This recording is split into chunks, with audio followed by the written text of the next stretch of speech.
This episode is brought to you by Progressive Insurance. You chose to hit play on this podcast today. Smart choice. Progressive loves to help people make smart choices. That's why they offer a tool called Auto Quote Explorer that allows you to compare your Progressive car insurance quote with rates from other companies. So you save time on the research and can enjoy savings when you choose the best rate for you. Give it a try after this episode at Progressive.com. Progressive Casualty Insurance Company and Affiliates. Not available in all states or situations. Prices vary based on how you buy. It's Barnes and Leslie. This is the Morning X. Hey, one more chance to win those Pearl Jam tickets on our show. Morning X ticket window tomorrow. Of course, you can also try in the app. And guess what? We're getting something started with some sweet surprises coming with Pearl Jam. What kind of surprises? That's all I'm going to say. What kind? Oh, sweet surprises. Oh, both shows are sold out. You get it? Yeah. But we're all over it, working behind the scenes, and we have something really cool coming up. And ladies and gentlemen, for his first time back in I don't know how many years, please welcome French Open champion Luke Jensen, everybody. Yeah. Is it decades? I think it's decades. We did a Wimbledon thing a couple of years ago, but it's been decades. That was on the podcast. Yeah, that wasn't on the air. Luke and Murphy Jensen won the French Open in 1914. What year was it? No dates. It was right before Washington crossed the Delaware. It was wood rackets. But you've made a career out of that. Yeah, it's been an amazing ride. Tennis has blessed us beyond our wildest dreams. I mean, getting to know you and your team. And stop. No, think of all the cool things. We played tennis with Hank Aaron. That's right. Oh, I totally forgot that. You know what I mean? I was trying to dig out. Yeah, I was trying to dig out some of our softball gear when we played in Turner Field. Yep. That celebrity game where I slid into maybe the batter's box. And it was just amazing experiences. It was fun all the time. You guys were just so fun on the court to watch.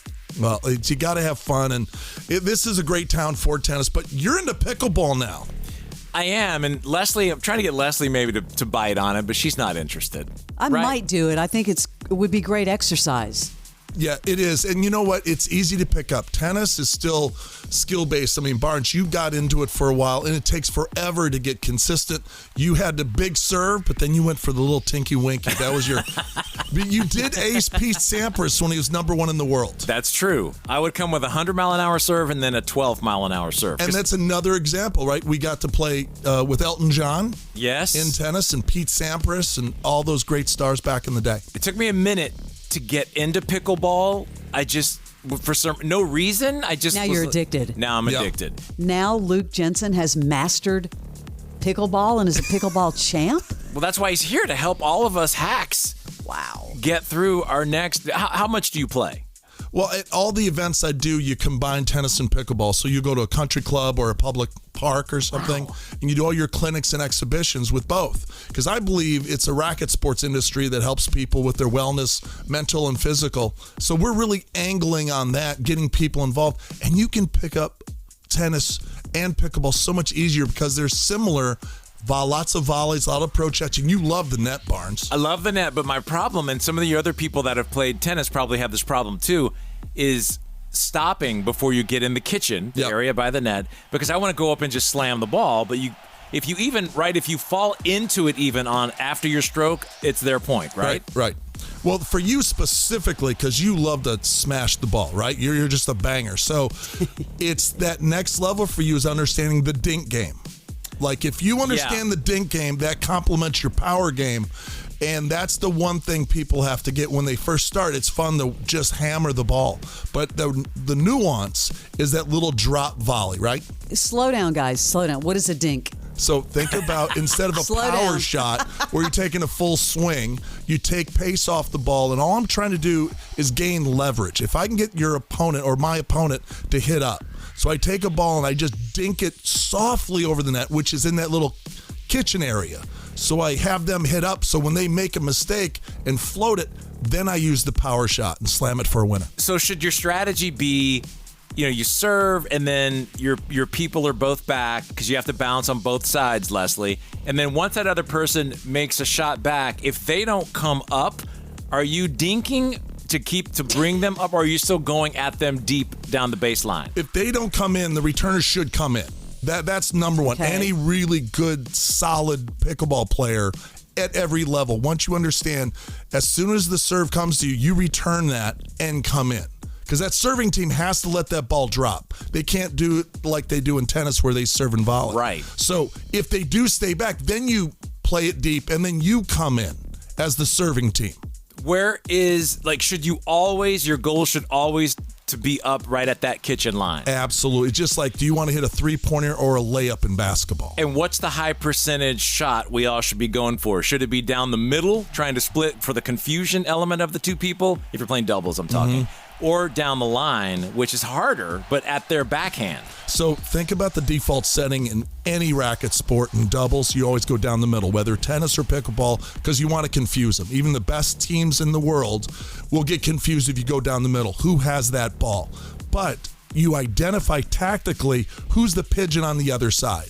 Not necessarily the backhand, because some players have better backhands than forehands. Pigeon? The pigeon is the player who gets nervous. The pigeon is the person who's making the most errors. So if I can get the ball on the pigeon's paddle or racket. The pigeon? Yeah. I You like always that. aim for the pigeon. Are you identifying who doesn't want the ball or who's nervous? But who's Leslie, making the most errors? Here's the thing. Playing with Jimmy and his wife, Kira. Yeah. I would call her the pigeon because she looked scared, and Jimmy's more confident. He's played There longer. you go. You've identified it. Yeah. But then I'm trying to tell Heather, I'm like, we got to go at Kira. I didn't know she's the pigeon, now that I know that. But we got to go. And she's like, that's not nice. I'm like, it's not about being nice. It's about Yeah, winning. you can't. Barnes, you're so competitive. Have you done any YouTube videos? I don't do the YouTube thing. Yeah, I got stuck in the kitchen way too much. So I put on some pounds. So I'm not YouTube material right now. You look exactly like you did. I mean, are you playing pickleball more than you're playing tennis these It's about days? 50-50. It's about 50. 50-50. There's some cultures where I was just up in Charleston, West Virginia, and they have a large pickleball community where they play from 6 to 8, 6 to 9, sometimes longer, and then tennis kind of picks up after that. And then now I'll go to Florida where it's honestly more pickleball than tennis. So it really depends on the area of the world you're in. Luke Jensen is here, French Open champ from the 40s. Allegedly. 90s. And we're talking pickleball tips. Well, Luke, where can we see you now? ESPN? Yeah, we're doing the Australian Open right now. Day 4, day 5-ish right now. Djokovic just won, and he's moving forward. He's the 7th seed, 37 years old, going for 11 Australian Open singles titles. Wow. Really considered the greatest tennis player of all time with his accomplishments. Coco Gauff, who won the U.S. Open a couple of years ago, she's the 3rd seed. She's playing extremely well. Dangerous Ben Shelton. That guy is out of Florida. He got to the quarterfinals a couple years ago. One of the fastest serves in the game. Another American you want to watch. So wait a second. How are you, Luke? How are you doing the Australian Open, but you're here in Atlanta? Very good question. We used to go down before COVID. Everyone used to go down, and they found during COVID that we could do a lot of split up the team.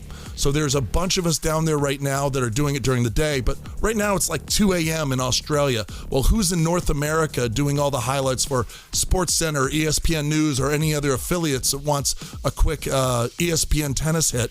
And so I'm one of a few others that are up in whether Bristol, Connecticut, at ESPN headquarters, or I'm here in Atlanta doing Zooms and things like that. Wow. All right. Okay. So that sucks though that they're taking that travel away from you. Well, I mean, you guys have been to Australia. I'm blessed to be on the team. I've not been That's to a Australia. haul. I've never been there. Oh, you got to go. It's unbelievable. But you regret the 20-plus hour one-way flight. I mean, it bends you for a while. Are you doing Wimbledon this year? We'll be doing Wimbledon. Are you going? I'm going. Are you going to play? You know what? They've decided the Jensen brothers need to go. Go away. Oh, man. We'll try. That's a but, crime, Luke. Yeah. So You guys can't play the seniors? that was the seniors when you saw us play. But they kicked you out? Yeah, they kicked us out. We're done. That's We're harsh. It's All right. Wimbledon. All right, dude. Harsh. Luke Jensen, French Open champ. Will you pickleball coach if people want to hire a coach? Let's do it. Do you really coach? No. Oh, okay. Well, guess what? You just got a new client right here. Let's talk. All right, Luke Jensen, great to see you. 99. Yeah, the 99X Factor. Great to see you, Luke. And look for Luke to see you, on Leslie. coverage of the Australian Open. This is 99X. Our daughter Jessie loves playing detective. A clue. But since we discovered she has sensitive skin, we've been playing detective too. We thought the problem was our puppy. But it was actually our old detergent. Aha. So we switched to Tide Free and Gentle. Tide cleans better than the leading competitive free detergent, and it doesn't leave behind irritating residues. Plus, Tide Free and Gentle has no dyes or perfumes, so it's gentle on her skin. Case closed. If it's got to be clean, it's got to be Tide Free and Gentle.